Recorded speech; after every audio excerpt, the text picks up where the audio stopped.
بسم اللہ الرحمن الرحیم۔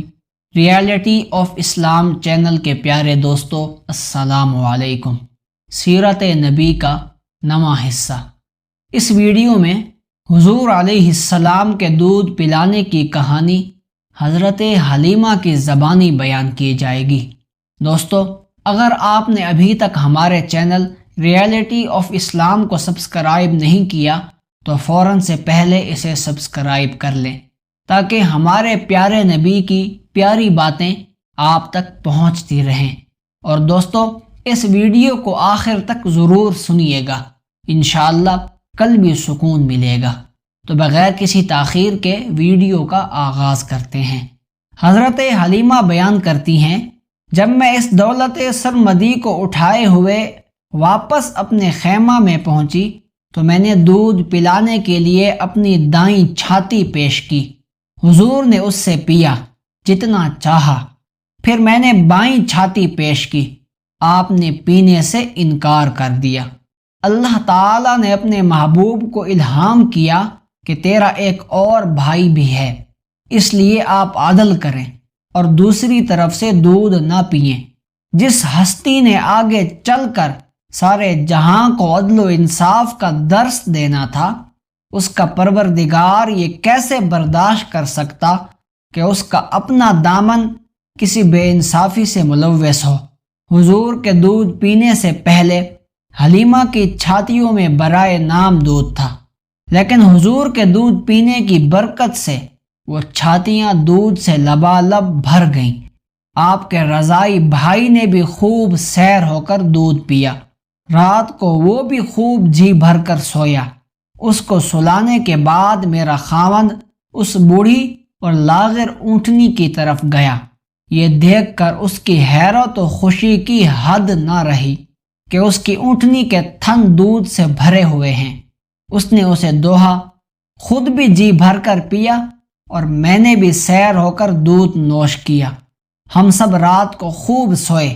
وہ رات ہم نے بڑی آرام اور راحت کے ساتھ بسر کی۔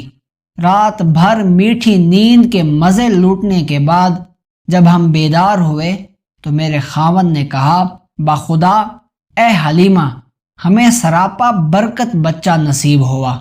میں نے کہا، میں بھی یہی امید رکھتی ہوں۔ جب سب عورتوں کو رضاعت کے لیے بچے مل گئے تو ہمارا کارواں اپنے مقصد کی طرف روانہ ہوا۔ ساری خواتین اپنے نئے بچوں کے ساتھ اپنی اپنی اونٹنیوں پر سوار ہوئیں۔ میرے پاس وہی گدھا تھا جو کمزوری کے باعث چل نہیں سکتا تھا، جس نے سارے قافلے کو آتے ہوئے پریشان کر دیا تھا۔ میں اپنے فرزند کے ساتھ اس پر سوار ہوئی۔ اب تو اس کی حالت ہی بدل گئی تھی۔ یوں تیزی سے قدم اٹھاتا تھا کہ قافلے کی ساری سواریاں پیچھے رہ گئیں۔ وہ گویا چل نہیں رہا تھا بلکہ اڑ رہا تھا۔ قافلے والیاں چیخ اٹھیں، کہنے لگی، اے حلیمہ، خدا تیرا بھلا کرے، ہم پر رحم کر اور اپنے اس گدھے کو آہستہ آہستہ چلا۔ بھلا یہ تو بتا، یہ وہی پہلے والا گدھا ہے جو قدم اٹھانے سے معذور تھا؟ اب اسے کہاں سے پر لگ گئے کہ اڑتا چلا جا رہا ہے؟ میں انہیں کہتی، باخدا یہ وہی گدھا ہے، خدا تمہارا بھلا کرے، تم دیکھتی نہیں اس پر کون سوار ہے؟ آخر ہم اپنی قیام گاہوں پر پہنچ گئے۔ اللہ کی ساری زمین میں یہ علاقہ سب سے زیادہ قحط زدہ تھا۔ گھاس کا ایک تنکا بھی نظر نہیں آ رہا تھا، لیکن میری بکریاں شام کو جب واپس آئیں تو ان کے پیٹ بھرے ہوئے اور ان کے تھن دودھ سے لبریز ہوتے۔ ہم دودھ دوہتے اور خوب سیر ہو کر پیتے۔ دوسرے لوگوں کے ریوڑ بھوکے واپس آتے، ان کے تھنوں میں سے دودھ کا ایک قطرہ بھی نہ ٹپکتا۔ وہ لوگ اپنے چرواہوں کو ڈانٹتے اور کہتے، تم ہماری بکریاں وہاں کیوں نہیں چراتے جہاں حلیمہ کی بکریاں چرتی ہیں؟ دن بدن ان انعامات اور برکات میں اضافہ ہوتا جاتا اور ہم خوشحالی کی زندگی بسر کرنے لگے، یہاں تک کہ 2 سال کا عرصہ ختم ہو گیا۔ میں نے حضور کا دودھ چھڑا دیا اس عرصہ میں آپ کی نشو و نما کی کیفیت نرالی تھی۔ 2 سال میں آپ قوی اور توانا بچوں کی طرح ہو گئے۔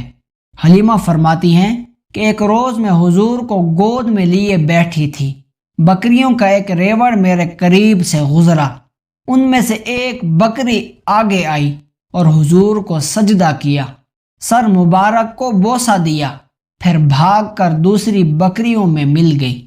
حلیمہ فرماتی ہیں کہ جب ہم مکہ کے سفر سے واپس پہنچے تو ہر گھر سے کستوری کی مہک آنے لگی۔ وہاں کے سب لوگ حضور کی محبت میں دیوانے ہو گئے۔ جب حضور کی برکتوں کا مشاہدہ کرتے تو 100 جان سے فدا ہونے لگتے۔ جب کسی کو کوئی جسمانی تکلیف ہوتی تو وہ آتا حضور کی بابرکت ہتھیلی کو پکڑ کر تکلیف والی جگہ پر رکھتا، باذن اللہ تعالی فوراً شفا یاب ہو جاتا۔ اگر ان کا کوئی اونٹ یا بکری بیکار ہو جاتی تو اس پر حضور کا دست مبارک پھیرتے، وہ تندرست ہو جاتی۔